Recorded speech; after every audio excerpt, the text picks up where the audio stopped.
রাতের বেলা। বাবা দান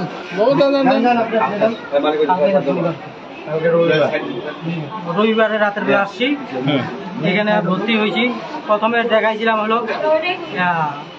সাজান নামাজকে। ভাই আপনি একটু সাইডে যান দেখি লোকগুলো যাক, আমার ওয়াইফ আবার ক্লিনিকে ভর্তি, তো এই জন্য আমরা চিন্তা করছিলাম এক জায়গায় যেন দুইটা ট্রিটমেন্ট এক জায়গায় হয়।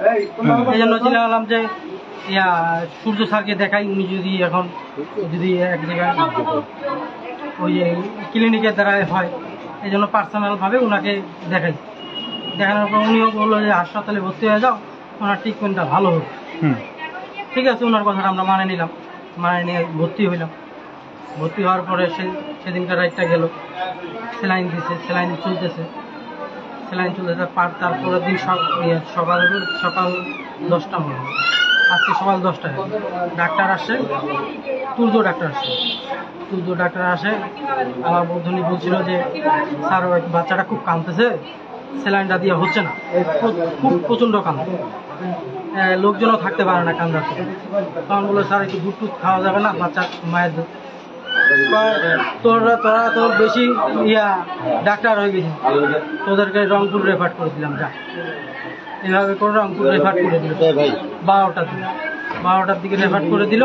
আমরা তো আর তখনই মনে করেন যে আর রংপুর যাইতে পারি না, টাকা পয়সার ব্যাপার আছে, সব কিছু জোগাড়ের ব্যাপার আছে। রংপুর গেলে তো অনেক টাকারও বিষয় আছে, ছোটো বাচ্চা নিয়ে। আর ওর মা আবার এখানে ক্লিনিকে ভর্তি।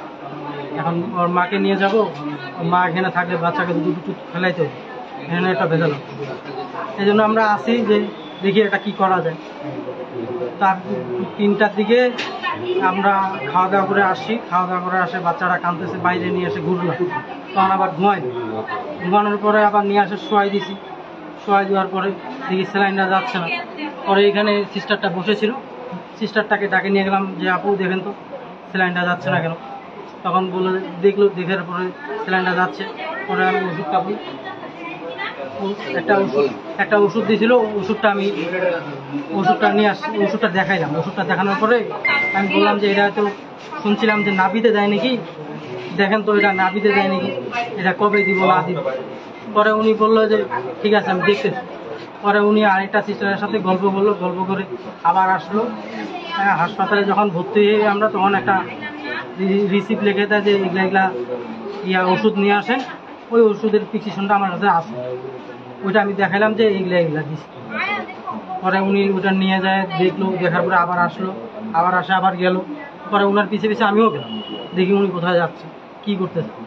পরে ইনি এখানে আসে, আরেকজনের সাথে আরেকটা সিস্টারের সাথে কি গল্প করার পরে ওইটার মধ্যে একটা আপনার সিরিজ ভাই করে ওইটার মধ্যে ঢুকায়, যেদিক দিয়ে আমাদের স্যালাইন ক্যানোলা আর কি, ওই ক্যানোলা দিয়ে আর কি ওই দিল। যখন আমার বাচ্চাটা খুব কান্না করতেছে প্রচণ্ড। পরে আমি সহ্য না হতে পারে, আমি বললাম আমার শাশুড়িকে, বললাম যে আমি তো বাইরে থেকে আসবো। বাইরে গেছি, বাইরে যাওয়া 2 মিনিটের মধ্যেই আমার শাশুড়ি দৌড়ায় আসে, বলতেছে বাচ্চা নড়ানড়ি করে না, নীল হয়ে গেছে।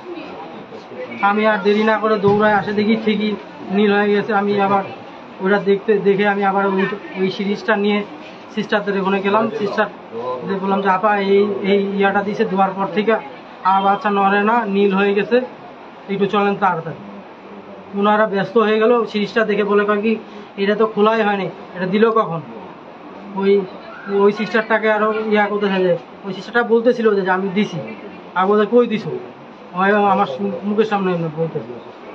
পরে 10 মিনিট ধরে ওনাকে বলার পরে তাও যায় না। পরে যখন একটু গরম ধরে বলছি, তখন একজন আসার পরে ওনারা তো বুঝতে পারছে এটার কি হইতে পারে না হইতে পারে। ওনারা সিস্টার, একটা বড় ধরনের সিস্টার। পরে তো সম্ভবত ওনারা সূর্য স্যারকে ফোন দিয়েছে, সূর্য স্যার আসে তখন ট্রিটমেন্ট করলো। তখন একটু ভালো হয়েছে, একবারে ভালো হয়নি। তখন কথা বলতে পারে না আর কি, নিঃশ্বাস নিতেছে হালকা পাতলা, খুব কষ্ট হয়েছে নিঃশ্বাস নিতে। তখন কিছুক্ষণ পরে মনে করেন যে ঘন্টা দেড়েক পরে এই যে এই দিছে, এটা নাভিতে দিছে হয় ক্যানোলার ভেতর, এই জন্যই সমস্যাটা হয়েছিল। পরে স্যার আসে, কিছুক্ষণ ট্রিটমেন্ট করে, পরে হালকা পাতলা ভালো হয়েছে। ভালো হওয়ার পরে ঘন্টাখানিক পরে আমার বাচ্চা আগে মানে আপনি বলতে চাচ্ছেন নার্সের ভুলের কারণে আপনার সন্তান মারা গেছে এই জি তো? জি আপনার এখন এটা কি চাচ্ছেন? এখানে ডাক্তারও কিছু ভূমিকা আছে। উনি একটু এর একটা ডাক্তারের কিন্তু অনেক ভূমিকা থাকে। ওনার ব্যবহার এত খারাপ হবে কেন? একটা ডাক্তারের ব্যবহার কিন্তু অনেক ভালো হওয়ার দরকার। উনি ভালোভাবে বলতে পারতো, আপা কি এ ভালোভাবে যেভাবেই হোক একটা বলতে পারতো যে দুধ খেলানো যাবে না, এটা এখানে তো স্যালাইন চলতেছে, এখান থেকে ভাইরালের সমস্যা হইতে পারে, একটা পরামর্শ আছে। উনি ডাইরেক্ট রেফার করে দিল রংপুর। এটা বোঝা দরকার ছিল ওনার, যে বাচ্চাটাকে রেফার করে দিলাম, ওদের তো সিচুয়েশন বুঝতে হবে, আমি তো এখানে পারবো এই জিনিসটা, কেন উনি রেফার করেছে? এই ডাক্তারদের গাফিলতিরও আমি কিছু দোষ ধরতেছি, এনাদেরও কিছু করার দরকার।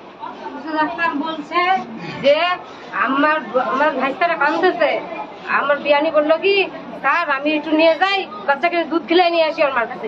কয় তুই ডাক্তার হয়েছিস নে রংপুর যাই চিকিৎসা কর, যা তুই ডাক্তার হয়েছিস রংপুর যাই চিকিৎসা কর। এভাবে রেফার করে দিয়ে চলে গেল। বাচ্চাটা কি দুধ খাবে না, মায়ের দুধ খাবে না, এই কারণে কি উনি ওই ব্যবহারটা করতে পারে? পারে কি? তুর্য ডাক্তার কেন ব্যবহার এগুলো এরকম করবে? সন্তান কি মায়ের দুধ খাবে না, তাই বলে কি এরকম ব্যবহার করবে? এটা তো ঠিক না। আমরা সুস্থ বিচার চাই। আমাদের ভাইস্তা সুস্থ ছিল, আমাদের বাচ্চা সুস্থ ছিল, এরকম বাচ্চা কত বাচ্চা মারা যাবে এভাবে গাফিলতির কারণে? আমাদের সুস্থ বিচার চাই। এটা আমাদের বাচ্চা হারাইছে। যে ডাক্তার সিজার করছিল সেই ডাক্তার বলছিল মা ছেলে দুজনেই ভালো আছে। ডাক্তারটা পরিচিত ছিল তো আমার। ডাক্তারটা বলছে তুমি এক কাজ করিও, বাচ্চা তো ভালো আছে, তাও তুমি একটু ডাক্তার দেখাই নিও, শিশু ডাক্তার দেখাই নিও। আমি হ্যাঁ, পরে আমি চিন্তা করলাম ঠিক আছে স্যার, ঠিক আছে কালকে, আজকে তো আর হবে না, রাত 12টা বাজে, এখন তো আর ডাক্তার পাওয়া যাবে না। পরে কালকে যাই, কালকে ডাক্তার দেখাই, পরে কালকে ডাক্তার দেখাই আসে ভর্তি করার অবস্থায় আমার বাচ্চা তো আর পাইলাম না। হাসপাতালে, সরকারি হাসপাতালে যদি এরকম হয় তাহলে পরবর্তীতে আরো বাচ্চা আসতে ওরাও তো দ্বিধাবোধ করবে। আর পরিচয়টা দিয়ে দেন তো। আমার নাম মোহাম্মদ সাব্বির, আমার বাসা ফকিরগঞ্জ। আমি সাধারণত একটা কর্মজীবী করি, ইলেকট্রিক।